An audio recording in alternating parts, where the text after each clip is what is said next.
Good afternoon, ladies and gentlemen. Welcome to the Battery Podcast. Today, we will be going over diet, cheat meals, among other things. And let's get started. Yeah. Diet. I've never been on a diet. I've had the privilege of being just skinny as shit in general and not having to really watch what I eat, like, ever. So, I mean, I've had that privilege up until I purposefully started the carnivore diet. What? No, yeah, go ahead. Oh, yeah.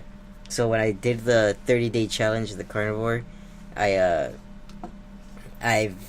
was like my first legit diet. I've had like other, high carb, other just useless diets, and so this is the first full on, like, I went balls deep, no cheats really, and I felt really good. I mean, but it was crazy how I didn't know, or I didn't realize how good I felt until I had my first cheat meal after the diet was over. So the night or the day was over, I went to BJ's and got a burger and a Pizookie that night.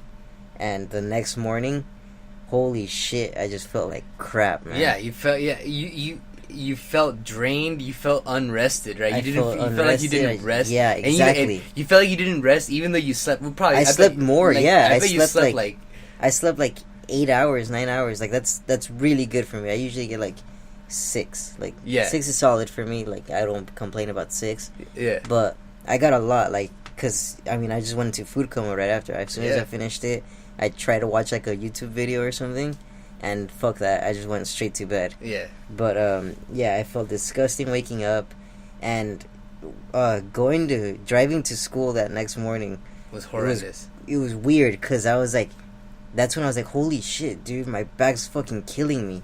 Like your joints take a hit. Yeah, dude, I was like, my back's fucking killing me, and then it just hit me like a fucking brick.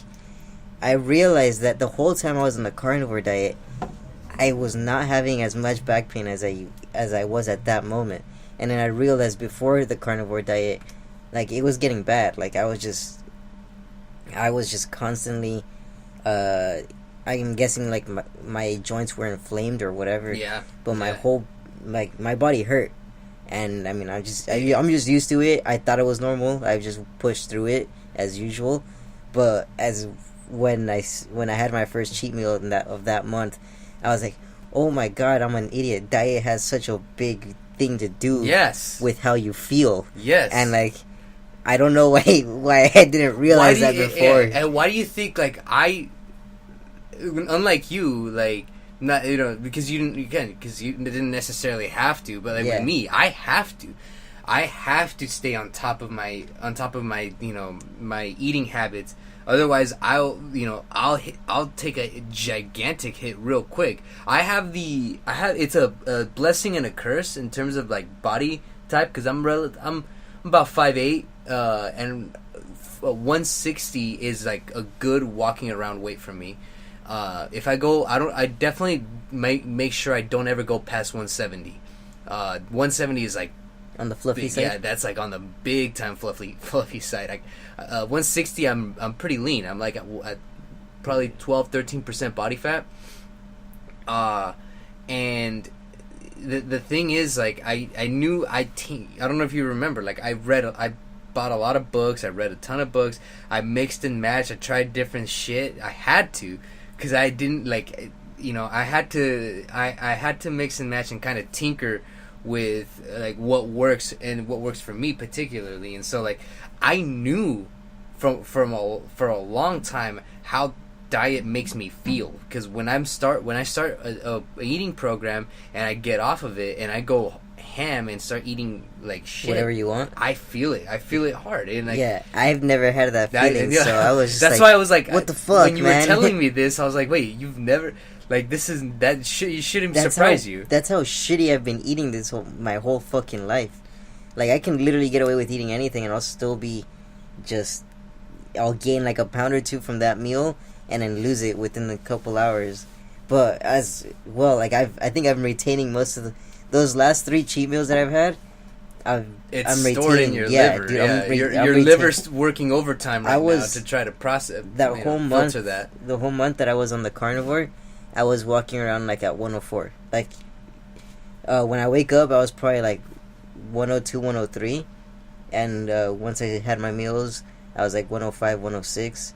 But right around the middle was like 104, and I've had 3 cheat meals since, and I'm 110, but like just feel bloated completely, like just gross. And Yeah. I'm just wondering, was I like this? Was I walking around like this? The Is this entire like time. yeah? Is this like my how I've been feeling regularly So- and just not realizing Yeah, it? yeah.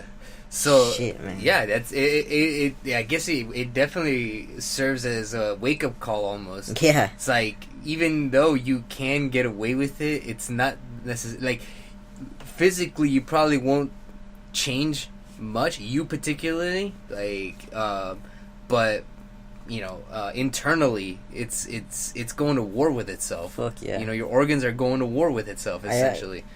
I almost didn't want to have a cheat meal after. Like, that's how bad I felt.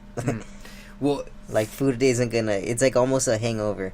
it Like- is. It really like- is a hangover, straight up. Because again, you don't feel rested. Your organs are working overtime. How do you think you're gonna feel? You're definitely gonna be drained. Your insulin is gonna be out of whack. It's not gonna produce insulin the proper way. So insulin changes alone is gonna affect your mood. Because it's a hormone. Again, just like any other hormone, it's going to affect your mood and the way you feel. Mentally, you're gonna crash. Yeah, it's much more, honestly, it's much more important. Like, it's 80% diet, it's 80% eating. Your training, that you can be a little bit more lenient on your training. I mean, you still want to work out and you still want to train, but if you have to be focused more On one thing. I would say eating habits. I hate diet, like I said. I would say eating habits is the one thing you want to focus along more. Like, you can get away with 3 days a week of lifting, upper body, lower body splits. That's kind of the whole time I was the whole 30-day challenge. I still worked out, like, I'd say almost every day, just because I was rock climbing every day. But actual, like, weights in gym, I was doing 3, 4 if I had it in me, if I got lucky. I was just doing mainly bench or just chest day for sure, and double leg day. Yeah. I was doing a double leg day. So back, I mean, I get a lot of that shit from rock climbing. Yeah. Arms, rock climbing. Like, I didn't really worry about that this whole month. But, I mean, I'm still feeling... I feel great. I mean, I was feeling great, at least. Up until the Yeah. Buffalo Wild Wings. Yeah. Yeah. Why Buffalo Wild Wings? I... Of all the places, It I don't wasn't know, even man. it wasn't even my top choice. It was just like my dude, friends said, honestly, yeah. Buffalo Wild Wings, like, No, I I would regret it. never go to Buffalo Wild I Wings, regret like as like if it were my idea, I would never come up with. That's not what.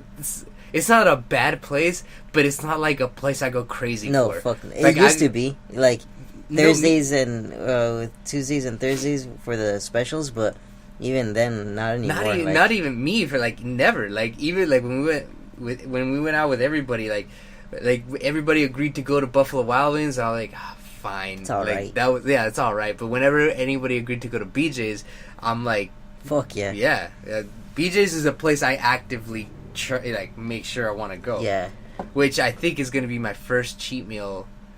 I highly recommend. Yeah, I think I'm gonna have a Pizookie, but it's still Actually, crazy. dude, I feel like the Pizookie almost killed me when I had the Pizookie, because, dude, I feel like my body went to shock. Like, I just like I had the gnarliest crash. Yeah. Like, It's a giant cookie with ice yeah, cream. dude. Okay, it's my Expect. first legit like gnarly carbo load, and it literally just, I felt like I was just gonna pass out and die right on the table. It was weird, man. I can't wait for that.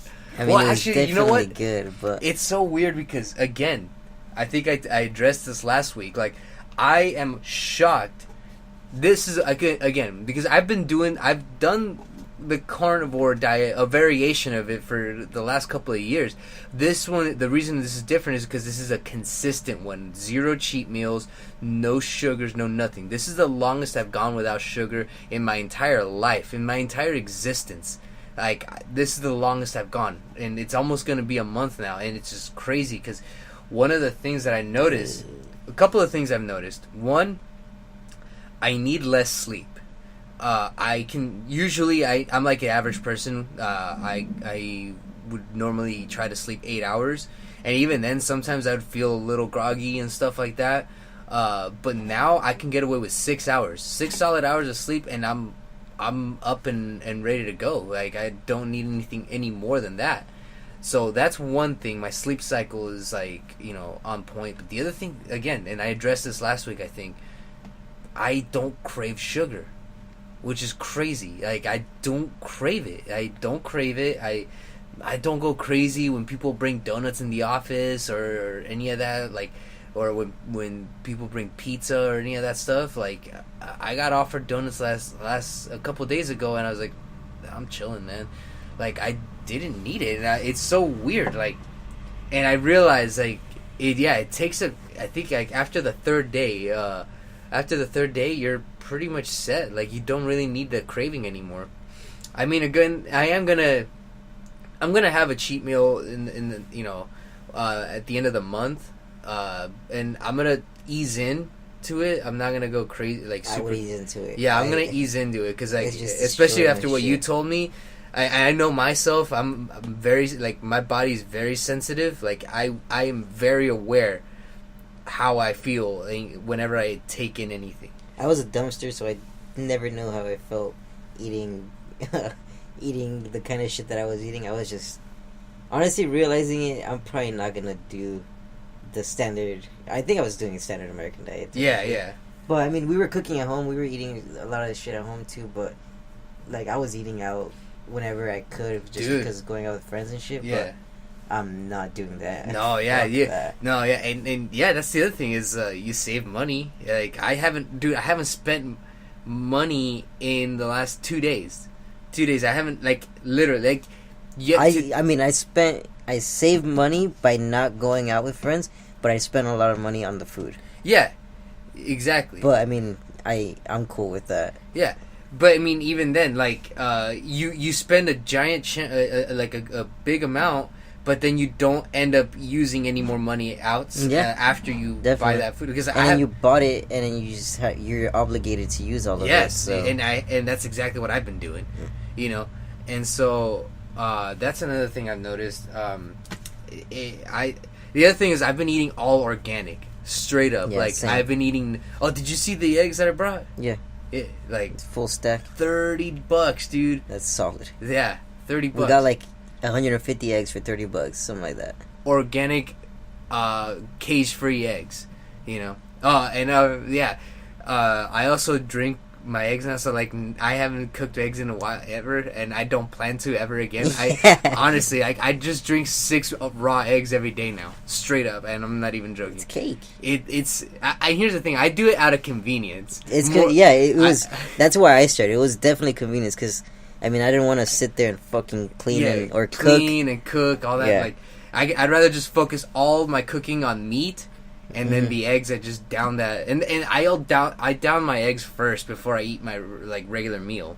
So now lately I've been eating nothing but grass-fed beef, and I bought this awesome pack of bacon ends and pieces, organic, 0 nitrate. That's the thing, is when it comes to processed meat, this is different. Like, processed meats are like, salami, pepperoni, bacon, all that stuff. You always want to go with nitrate-free. Okay. The 0 nitrate stuff, because that's, I mean, it won't give you cancer right off the bat, but it's been proven that it increases your chances of getting colon cancer over time, especially the more you eat it. But with the nitrate free, the only nitrates are from, like, the celery powder that they use, but other than that, it's all organic. Okay. So yeah, that's the other thing. By the way, let me see your hand. Let me see your other hand.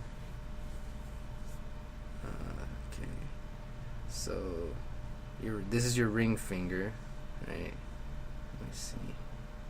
Yeah. Hang on. It's a little bigger, I think. Yeah, your ring finger. Okay, so sorry. Yeah, we're going off a little tangent here, but this week, I went on a spiritual adventure. Not a spiritual adventure, but like more like just like a researching spree. And apparently, and this is scientifically proven. This is facts. This isn't like some spiritual like horoscope mumbo jumbo heebie-jeebie bullshit. Apparently, if your ring finger, so let me see your hand again. So if your ring finger, which is this, is longer than your index finger, which it is, and mine is too, like, that means that you, and this is for this generally most guys are like this, but not all guys. Most guys will have this, but if your ring finger is longer than your index finger, what it indicates is that you received like a high dosage of testosterone in the first or second trimester in the womb. I have to double check that, but somewhere around there. So it makes perfect sense for you, because like you started getting shredded before you started lifting.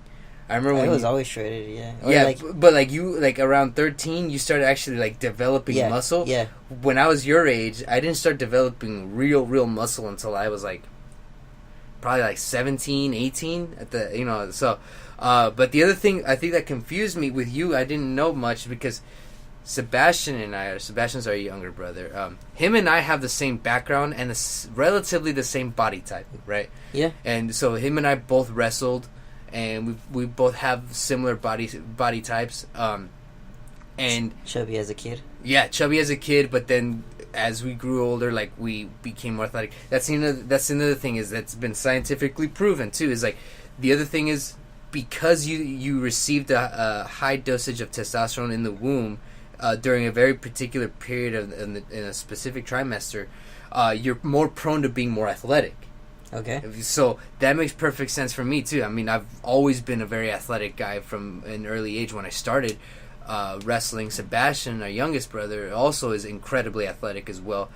You were different because we couldn't really test your athleticism too much because I feel like I would have been athletic. Now we know. Before you started rock climbing, we really didn't know much about your athleticism. We knew you could lift heavy fucking weight. Yeah. Like, consistently. We knew that, and we also knew that you're incredibly fucking shredded, especially when you try to be, too. So those are two things that we knew, but we didn't know how athletic you were until now that you're doing the rock climbing the way you say you're rock climbing and you picked it up. That athleticism, now we get to actually see you showcase your athleticism, because like lifting heavy weight is different, very different, than doing something that requires a specific level of athleticism. Same with myself. Like generally speaking, when I go up against guys my size and my in jiu-jitsu, if I'm going up against guys that are like relatively my size, a little maybe even bigger, and with the same amount of knowledge that I have, like, so if I go up against a white or a blue belt, usually I dominate, sometimes not because I'm better, I just really honestly happen to be more athletic. I don't, but I beat. It's that little edge. It's that little edge. It's just strange because I've beaten guys that are better than me. I know they are better than me at a technical level. I just happen to be faster and slightly stronger. So look, you're gonna hear like, oh, well, jiu-jitsu is all about the bigger guy is able to. The smaller guy is able to submit the bigger guys. Like, yeah, that's true. That's absolutely true. It's still true. Holds true to this day. You take an average 140 pound guy and you put him up against a 190 pound guy who has zero experience, and in the 140 pound guy is a blue or even a purple belt in jiu-jitsu at the very least and has his fundamentals down. My money's on that guy. He's gonna know what to do. I'm talking in terms of two guys who know what they're doing and are similar levels. Yeah, both blue belts. The more athletic guys got the edge. Yeah, I am, and I know, I see it, and so that's why with my coach, I try to roll with my coach a lot more because he has the same level of athleticism that I have. Has the same body type as me, relatively. I think I might be a little stronger than him physically, but he's still like. I can't touch this guy, but like I try to go up against him just so I could expose the holes in my game. You know, I want to see where the holes are. So for me right now, my main hole is my guard retention. It's like guys my level can't pass my guard. Like I just make it impossible for them. But then once I start going up against guys like my coach, or black belts and brown belts, do those guys pass my guard like it's nothing. Like what is this? Chuck me aside. The other thing I guess I work on is guard passing. So both. And again, sometimes like I get into a bad habit of feeding my leg onto someone else's half guard to try and maybe do a samurai roll into a heel hook or something like that. So funky shit. But anyway, so that's interesting because I wanted to see your hand this week. I wanted to see like what it was like because again, like it would. So all three of us are the same. Yeah, all three of us are the same, and that's like I said, generally most guys generally speaking. So what you're saying? Some kids don't get that spurt of energy, and they're usually not as athletic. Yeah, you could tell. Like you could see people that are not naturally athletic. Versus guys that are athletic. I would even say some of the tournaments I've won. Again, I won because I had the edge of. Well, I wouldn't just say that. Like I also had an extensive wrestling background, so that that gave me an edge because now I knew stuff that they didn't know. Like they knew how to pull guard, they knew how to guard retention, they knew some submissions, but they didn't know takedowns and they didn't know how to stuff a takedown. And that's a big that gives you an advantage. So. That's interesting. So now that kind of proves everything. Well, not proves everything, but now it kind of makes everything now makes sense. Now we get to see you showcase your real athleticism and not just your absolute strength. I might try to compete in. It's just hard to find a rock climbing competition around here. Yeah. But if they do have one, I'll there are such things? Yeah, fuck I didn't even know it. You go. They're having a kids competition at the gym that I work out at, but that's for kids. I would do it, but do you wait? So, do you have an advantage over the average person, generally speaking? I think so. Yeah. Just because you have now we know you have the athleticism. From what everybody tells me, it's just no matter like, even if they're good too, they're just like, dude, you just fly up there, pretty much. So I think it's definitely the strength training that's been there that's helped me out. It's so interesting. Plus, I'm so light that I mean, I have no problem picking myself up. Yeah. So people are like, yeah, dude. They confuse me. They think I've been rock climbing for a while, but I mean, like I'm only barely 3 months in, legit. So this shit's so much fun. Yeah. So now it's so interesting how strength and athleticism does give you an advantage in again in certain areas of things it's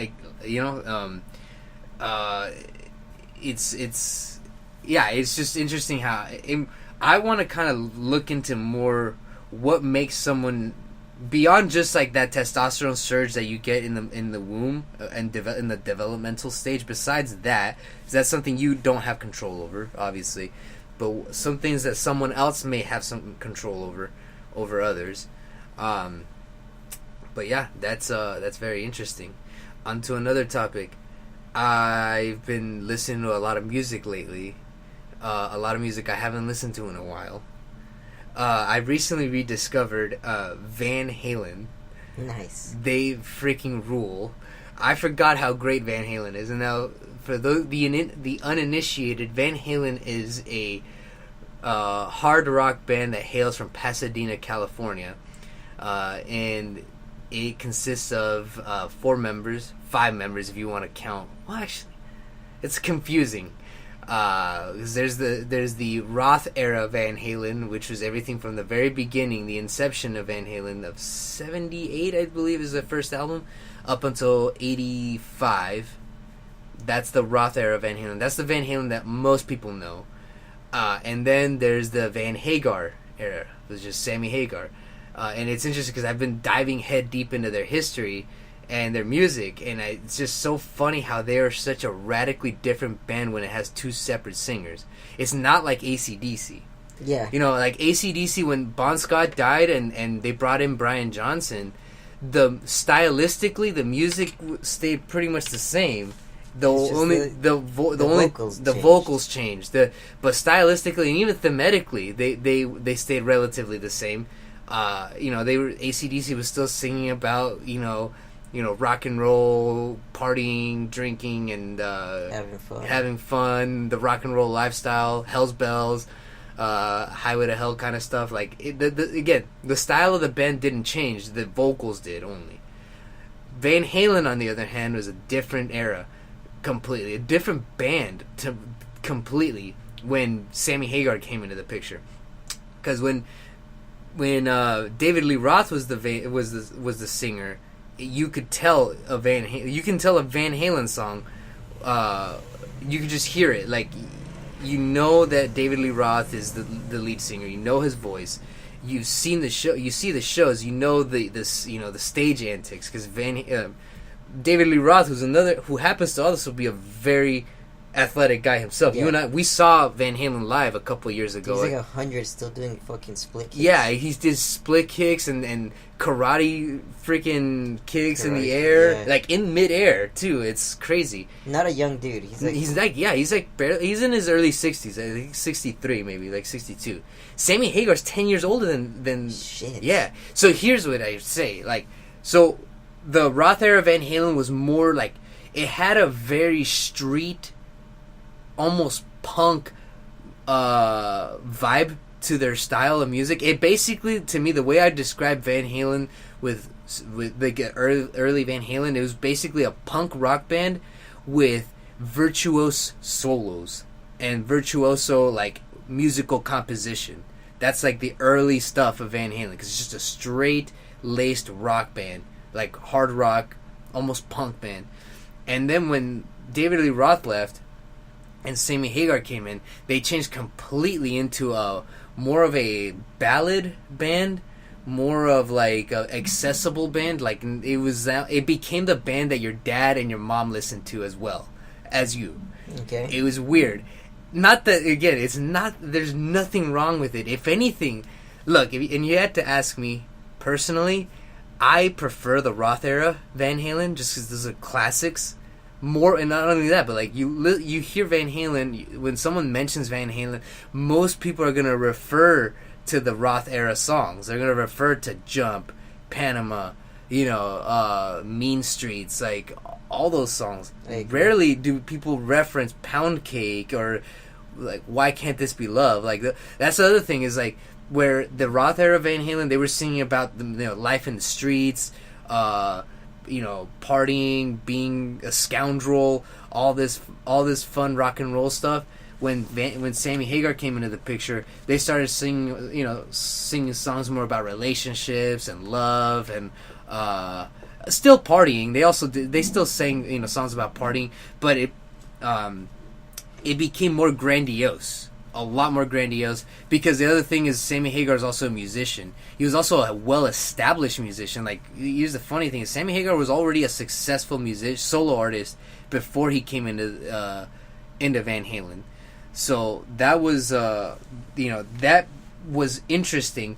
And here's what I'll say. Like I said before, I prefer the Roth era Van Halen because that's the real Van Halen in my opinion. However, I will say firsthand, Sammy Hagar is a superior vocalist and an even better musician altogether. David Lee Roth, I don't consider him a musician at all. He's not even a good vocalist, really. He's just good for Van Halen. And he's also a good showman, and he's a good performer. Again, we've seen it live firsthand. But Sammy Hagar, dude, the guy is 71, and he still belts it out like he did back in the 80s. I've listened to him recently. He has a new band called The Circle with Michael Anthony, the bass player. Yeah. And he sounds amazing. He probably sounds better than ever, really. Nice. And David Lee Roth doesn't sound as good, but again, he still performs well. He still puts on a show. He's got that fucking crazy energy. Still, he's still got that crazy energy. He's still freaking. He's on it, and it's just interesting because it sucks. Also, what happened within the band as well, because they are such a great band, but there's so much BS high school type drama that happened between both of them, and it happened. It was like a three-way drama because like when David Lee Roth initially split, it became Van Halen versus David Lee Roth. And apparently, according to David Lee Roth, when he first split, it was on good terms. Like they hugged apparently, and they said their goodbyes, and he went his merry way. And apparently 6 months afterwards, when Sammy Hagar came into the picture, and Eddie Van Halen started talking mad shit on David Lee Roth, and David Lee Roth kept his mouth shut, and then that's when he released his album Eat 'Em and Smile, which did really well. Like it was a highly successful album, and he had also Steve Vai in his band, so that really helped out a lot. And that's when he came out and said, "Hey, listen, I didn't say shit for 6 months during the media press or anything like that. I just worked on my album." And apparently I thought personally that I left on good terms with them, and then they're out and talking mad shit on me. Like, what the hell? So then there was the whole split, and then the fans were split between two. There was either you side with Van Halen and you're against David Lee Roth, or vice versa. And then, of course, in the mid-'90s, Sammy Hagar split from the band. And again, because Eddie Van Halen was he's just crazy. He's a crazy person. Highly talented individual, but apparently he's just a hard person to work with. And here's what I didn't like. And this is true. I know this is true. It sucks because they treated Sammy Hagar and to some extent Michael Anthony kind of like trash, really. They talked mad shit on Michael Anthony, the bass player, and so what happened was they split. Then Van Halen reunited with David Lee Roth, and they brought in Wolfgang Van Halen, which is Eddie's son, to play on bass. So it wasn't the full reunion. It was just a full reunion, and it pissed off some fans because they're like, "What the hell? What's going on with Michael Anthony?" And then Michael Anthony decided to actually stick with Sammy Hagar because Sammy Hagar actually had his back. And when Sammy Hagar came out and made it open, and apparently, hey, listen, this pissed me off because the Van Halen brothers, I don't care if they treat me like crap. That's the thing, is Sammy Hagar is such a class act too. That's another reason why I like Sammy Hagar a lot. He's a better vocalist, he's a great musician, and he's a better person than David Lee Roth. Honestly, David Lee Roth comes off as a bit of a narcissist sometimes. And by sometimes, I mean all the time. But he's an EMT. He is an EMT.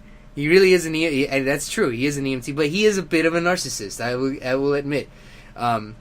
Sammy Hagar, on the other hand, he's a very humble, down-to-earth guy, like, who just chills and just wants to have a good time and isn't really into conflict. But apparently the Van Halen brothers were so bad, and particularly the Eddie Van Halen, he was talking mad shit on Michael Anthony, and it pissed off Sammy Hagar, and I said, "Listen, I don't care if they talk mad shit on me." This is Sammy Hagar said. He's like, "I don't care if they come after me or they talk mad shit. That's fine. I could take it. But when they go after Michael Anthony like that pisses me off more than when they go after me, because Michael Anthony was the backbone of that band. Eddie Van Halen may have been, the guy that stole the show, but Michael Anthony was the glue that kept the band together. Not just in terms of like the bass part of it, but also as a vocalist as well. Like, he had great backing vocals. Like, you hear it in Running with the Devil. When you listen to the chorus to Running with the Devil, it's more Michael Anthony than it is David Lee Roth. The high pitch, that's actually Michael Anthony. Yeah. Running with the Devil. That's all Michael Anthony. So he was just a solid, reliable musician, and the Van Halen brothers went after him. And Sammy Hagar had enough, and he's like, "No, you know what? You guys suck." And so there's a reason why Michael Anthony, went over to Sammy Hagar. And it's so funny because I met Michael Anthony a couple years back at Chipotle in Newport. Super nice guy, very nice guy, very welcoming. Here's the thing is, when I met him too. But the crazy thing was, we were at Chipotle in Newport with our friends, and I walk out with everybody, and I have my food with me, and I see him walking right past me, and I look twice. I'm like, "Are you serious? That's Michael Anthony." And he was with his wife, and of course, and so I didn't want to bother him. We ate outside, and I was like chilling. I'm like freaking out. I was like, "No freaking way, that's him!" And then it dawned on me. The crazy thing was, I also happen to have the Chickenfoot album in my car. Chickenfoot is the band that Michael Anthony and Sammy Hagar started after they left Van Halen. So it was like perfect, because like I'm pretty sure most fans that meet Michael Anthony out in public or out there, they probably have them sign more Van Halen shit than anything. More than anything else, right? So when I went out, I waited for Michael Anthony to finish eating, and he's about to leave. He's walking out, and I go up to him respectfully and I go, "Hey, listen, man, huge fan of you. Been listening. I'm a big Van Halen fan. Been listening to your shit for years now." And he's like, "Oh, cool, man. Thank you." Like, very nice guy. Very nice guy. His wife was super, super nice as well. And he goes, "Hey, man, is it cool if I get you to sign one of my albums?" And he's like, "Yeah, definitely." So he let me run to my car to go grab it. And I ran back, and he's probably thinking, oh, he's probably going to bring over, like, I don't know, Diver Down, or maybe he has 1984, or some one of the classic Van Halen stuff. I come back with the Chickenfoot album with Sammy Hagar, and then the first thing his wife said was, "Oh, he has the right album this time." He was surprised. He was stunned that I brought a Chickenfoot album that's more his, like, it's all his work with Sammy Hagar, not Van Halen. It probably means more to him. It meant more to him, because I bet anything, like I said, he's so used to being known as the bass player for Van Halen. So when a fan like myself brought out a Chickenfoot album, that like threw him off. That kind of like threw him off. He was expecting me to bring back a Van Halen album. Instead, I bring back an actual work that he had a lot of input in. So, and then his wife was very stunned, and his wife even said, like, "Oh, wow, he actually brought the right album this time." And so he was pretty cool, really nice guy. So I can understand, like, I know, I can see firsthand, like, I personally would be pissed off if someone went after a guy like him. Because, again, I grew up listening to them for years, and I know Michael Anthony's I play bass, by the way, and I know he's a solid bass player. He is a highly underrated bass player. I don't think he gets the credit he deserves, to be honest.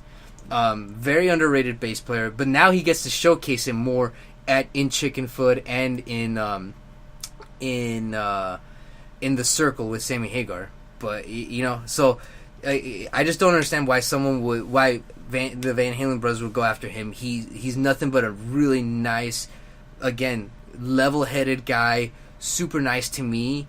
When I met him, like, he's just a great guy all around. Top-notch bass player. I would love, like, if I was in a band, he would be one of the guys I would love to have in my band. Anyway, so... Are you trying to recruit him for a band? Maybe. I mean, I do play guitar. 2 bass players? No, I mean... Oh, no! So, dude, have you listened to, Altitudes and Attitudes? No. Dude, you gotta listen to it. It's sick. It's Frank Bello from Anthrax and David Ellefson from Megadeth. And it's dope. 2 bass players. I swear to God, it's 2 bass players. So is their actual band? It's an actual band with real songs. They just released their album too. And David Ellefson plays an 8-string bass, and Frank plays his normal 4-stringer. But dude, yeah, it's 2 bass players. I'll show you after this, but it's legit. So. Bass players don't get the credit they deserve. Bass players are badass motherfuckers. And you know what? Bass players are necessary because guitar players also need heroes. Just saying. Just saying. Just saying.